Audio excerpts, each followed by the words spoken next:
জয় মা তারার জয়, জয় শ্রীগুরু বামদেবের জয়।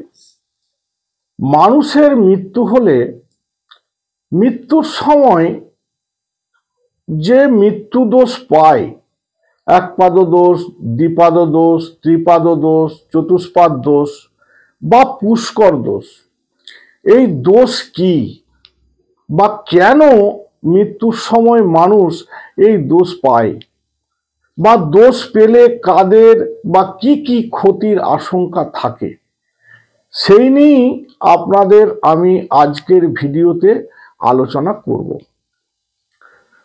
মানুষ মৃত্যুকালীন দোষ পেলে কিভাবেই বা এই দোষ কাটানো সম্ভব বা কাটানো যাবে। আগে জেনে নিন মানুষ মৃত্যুকালীন কিভাবে এই দোষ পেয়ে থাকে। ষষ্ঠী, অষ্টমী, একাদশী, দ্বাদশী, ত্রয়োদশী, চতুর্দশী এবং অমাবস্যা, এই তিথিগুলোতে যদি কোনো মানুষ মারা যায় তাহলে সেই ব্যক্তির একপাদ দোষ হয়। আমরা জানি 27টি নক্ষত্র আছে। এই 27টি নক্ষত্রের মধ্যে অনেকগুলি নক্ষত্র আছে মৃত্যুকালীন ওই ব্যক্তি ওই সব নক্ষত্রগুলি পেয়ে থাকলে তার নক্ষত্র দোষও হয়। যেমন রেবতী, মঘা, উত্তর ভাদ্রপদ, ধনিষ্ঠা, মৃগশিরা, যদি মৃত্যুকালীন শুধু নক্ষত্র দোষ পায় তাহলে তার দ্বিপাদ দোষ হয়। আবার তিথি দোষ পেলে ত্রিপাদ দোষ হয়। এইভাবে মানুষ মৃত্যুর সময় দোষ পেয়ে থাকে। এবার বলি কি দোষ পেলে কি কি ক্ষতির আশঙ্কা থাকে। যেমন একপাদ দোষ পেলে ফসল এবং পুত্র নাশ হওয়ার আশঙ্কা বা ক্ষতি হয়। দ্বিপাদ দোষ, এই দ্বিপাদ দোষ সম্পদ হানি হয়। ত্রিপাদ দোষে গোত্র নাশ হয়। এর সাথে যদি পুষ্কর যোগ হয় তাহলে জ্ঞাতি গোষ্ঠী নাশ হয়। এমনকি ওই ভিটাতে গাছপালাও মারা যাবে এবং সেইভাবে কোনো গাছ লাগালেও গাছ হবে না। এই দোষ পাওয়া মৃত ব্যক্তি পঞ্চভূতে বিলীন হয় না, অতএব তার আত্মা শান্তি পায় না। শাস্ত্রের নিয়ম অনুসারে একপাদ দোষ পেলে ওই বাড়িতে 1 মাস থাকা চলে না। দ্বিপাদ দোষ পেলে ওই বাড়িতে 6 মাস থাকা চলে না। আর ত্রিপাদ দোষ পেলে ওই বাড়িতে 1 বৎসর থাকা চলে না। কিন্তু বর্তমান পরিস্থিতিতে এই নিয়মটি মেনে চলা কাহার পক্ষেও সম্ভব নয়। কালের নিয়মে এই দোষ ত্রিমুখীগামী হয়। প্রথম স্বর্গগামী বা ঊর্ধ্বগামী, দ্বিতীয় হচ্ছে পাতালগামী, আর তৃতীয় হচ্ছে মর্তগামী। ঊর্ধ্বগামী বা স্বর্গগামী দোষ হলে ক্ষতির আশঙ্কা একেবারেই থাকে না বললেই চলে।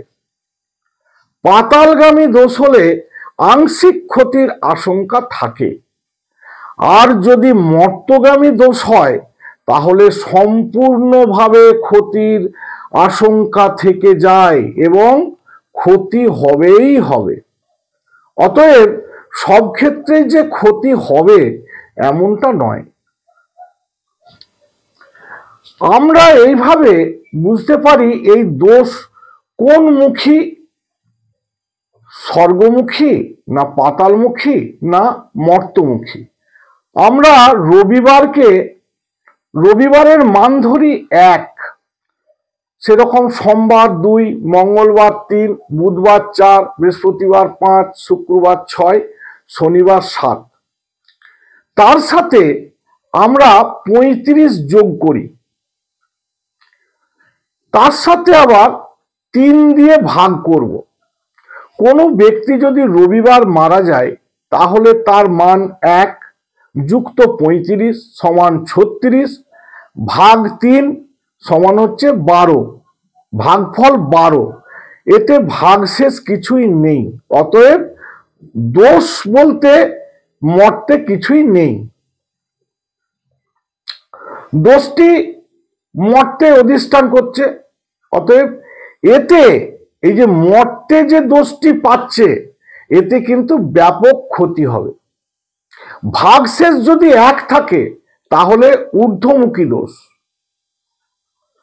কোনো ক্ষতি হবে না, মানে স্বর্গমুখী ঊর্ধ্বমুখী দোষ, এতে কোনো ক্ষতির আশঙ্কা নেই। ভাগশেষ 2 থাকলে পাতালমুখী, এতে আংশিক ক্ষতির আশঙ্কা। আবার ভাগশেষ 3 থাকলে মর্তমুখী, প্রচুর ক্ষতি হওয়ার আশঙ্কা। এবার বলি আমরা দোষ কিভাবে কাটাবো। ধরুন কোনো ব্যক্তি দোষ পেয়েছে, সেটা আমরা কিভাবে কাটাবো। দোষ পাওয়া মানে তো একটা বিশাল ব্যাপার বা ক্ষতি হবে, এসব ব্যাপারগুলো আমরা বুঝতে পারছি। অতএব সেই দোষটা আমরা কিভাবে কাটাবো। একপাদ বা দ্বিপাদ দোষ পেলে জাতকের যদি বাবা মা উভয়েই মারা যান তাহলে গয়াতে গিয়ে পিণ্ড দান করলেই দোষ কাটানো সম্ভব।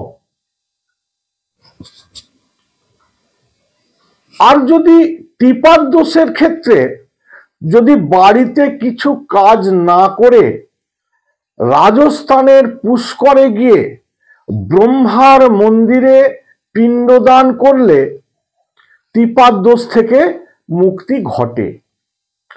বাড়িতে দোষ কাটাতে গেলে একপাদ দোষের ক্ষেত্রে শান্তি সস্তেন বাড়িতে করলেই চলবে। দ্বিপাদ দোষের ক্ষেত্রে পঞ্চাঙ্গ সস্তেন করতে হবে। বাড়িতে দোষ কাটাতে গেলে আমরা কিভাবে দোষটা কাটাবো সেই সম্বন্ধে আপনারা একটু জেনে নিন। একপাদ দোষের ক্ষেত্রে বাড়িতে কেবলমাত্র শান্তি সস্তেন করলেই চলবে। দ্বিপাদ দোষের ক্ষেত্রে পঞ্চাঙ্গ সস্তেন করতে হবে। আর যদি ত্রিপাদ দোষ পায় সেক্ষেত্রে কি কি করতে হবে। প্রথমত শ্রাদ্ধ পূজা করে দুর্বার পুতুলটি নদী বা সাগরের ধারে পুঁতে রেখে আসতে হবে। মানে শ্রাদ্ধ পূজা হচ্ছে একটি পুতুল তৈরি করতে হবে। পুতুলটি সম্পূর্ণ দুর্বা ঘাস দিয়ে সুতো দিয়ে পেঁচিয়ে পুতুলটি তৈরি হবে, সেই পুতুলটির পূজা হবে, সেইটাই বলা হচ্ছে শ্রাদ্ধ পূজা। পিতৃতর্পণ করতে হবে, পূর্বপুরুষদের খাদ্য বস্ত্র প্রদান করতে হবে, নক্ষত্রের পূজা করতে হবে, রুদ্রের অভিষেক ও পূজা করতে হবে, মহামৃত্যুঞ্জয় যজ্ঞ এবং তৎসহ সহস্র জপ করতে হবে এবং পঞ্চাঙ্গ সস্তেন করতে হবে। এই পঞ্চাঙ্গ সস্তেনের মধ্যে কতকগুলি পাঠ আছে, যেমন প্রথম হচ্ছে চণ্ডী পাঠ করাতে হবে, পার্থিব শিবা পুজো করাতে হবে, দুর্গা মন্ত্র জপ করতে হবে অবশ্যই সহস্র, নারায়ণের তুলসী দান করতে হবে, মধুসূদন মন্ত্র অবশ্যই সহস্র 8 জপ করতে হবে। ত্রিপাদ দোষের ক্ষেত্রে আবার যদি পুষ্কর হয় তাহলে এইগুলি করতে হবে। ত্রিপুষ্কর শান্তি করাতে হবে। এই দোষ কখন কাটানো হবে সেই সময়টিও জেনে নিন।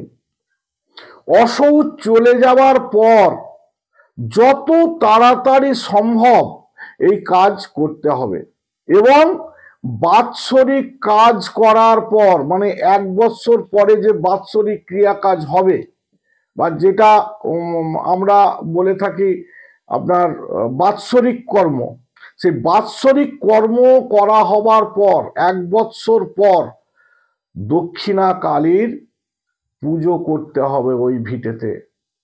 তবে সম্পূর্ণরূপে মৃত্যুকালীন মানুষ যে এই দোষগুলো পায়, 1 পাদ 2 পাদ 3 পাদ পুষ্কর চতুষ্পাদ, এই দোষগুলো এইভাবে কাটানো সম্ভব। আশা করি আপনারা জিনিসটা বুঝতে পেরেছেন। অতএব নমস্কার, আজ এই পর্যন্তই। যদি আমার ভিডিওটা ভালো লেগে থাকে তাহলে লাইক করুন, শেয়ার করুন, কমেন্ট করুন। আর যারা আমার ভিডিওটা প্রথম দেখছেন তারা আমার চ্যানেলটাকে সাবস্ক্রাইব করুন।